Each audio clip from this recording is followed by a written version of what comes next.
Hello mga kasari, magandang araw sa inyong lahat. Matagal-tagal ding hindi ako nakapag-vlog ng tindahan ko kasi naglaag-laag ang kasari nyo. Sinasama palagi sa mga anak ko. Kaya hayan, hindi na ako nakapag-vlog sa tindahan ko, hindi ako nakapag-update. Ngayon, nandito na. For today's video pala ay mag unboxing sa pinamili ko kagahapon. Hindi ko na i-display, hindi ko na unbox, hindi ko na i-display. Kunti lang siya. Isang box lang siya mga guys, mga kasari. Worth 1,600 lang siya. Kasi yun lang ang wala sa tindahan ko, yung mga kulang lang kagaya ng sito, tsaka yung mga sitsirya at mga biskwit guys, tsaka mga gatas. Yung twin pack pala na birch tree na ubusan din ako, tsaka yung mga sunrocks din pala guys. Magkano nga pala ang binta nyo sa sito guys? 17 po yung dito sa akin kasi nagmahal din ang sito. Yung isang box ng sito ay 315, napakamahal na. At saka yung mga biscuits kagaya ng Plastic. Ace, nagmahal na din. 8 pesos na yung binta ko.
Ito yung ginagawa ko mga kasari, lalo na sa hapon kasi wala masyadong namimili, konti lang.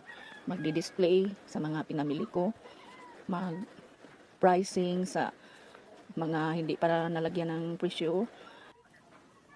Nakuy tips mga kasari, ato jud butangan pirmi og presyo ang atong mga paninda bisag asa na diha, labi na sa mga biskwit, shampoo, kape, unsa pa na diha.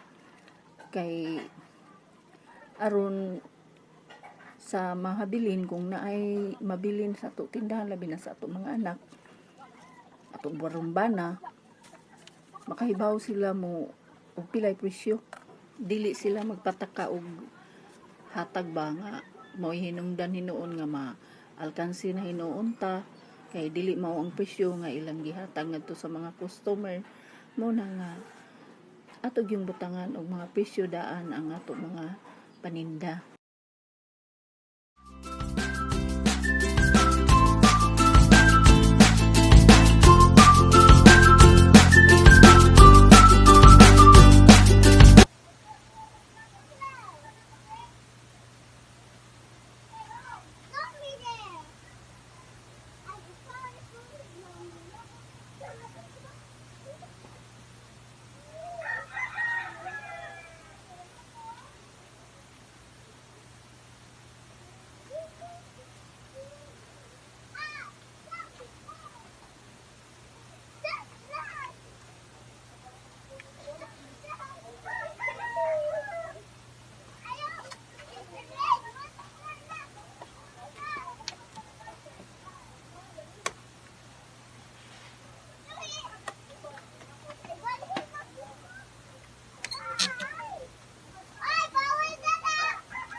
Maliit lang yung tindahan ko, guys. Dito, na portion is mga isang dipa ko lang hanggang dito. Diyan. Hanggang dito.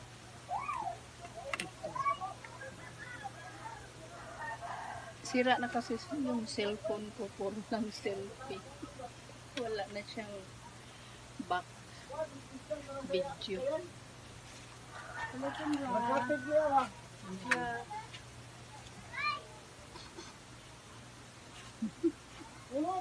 Nakay ko niya, Yakol.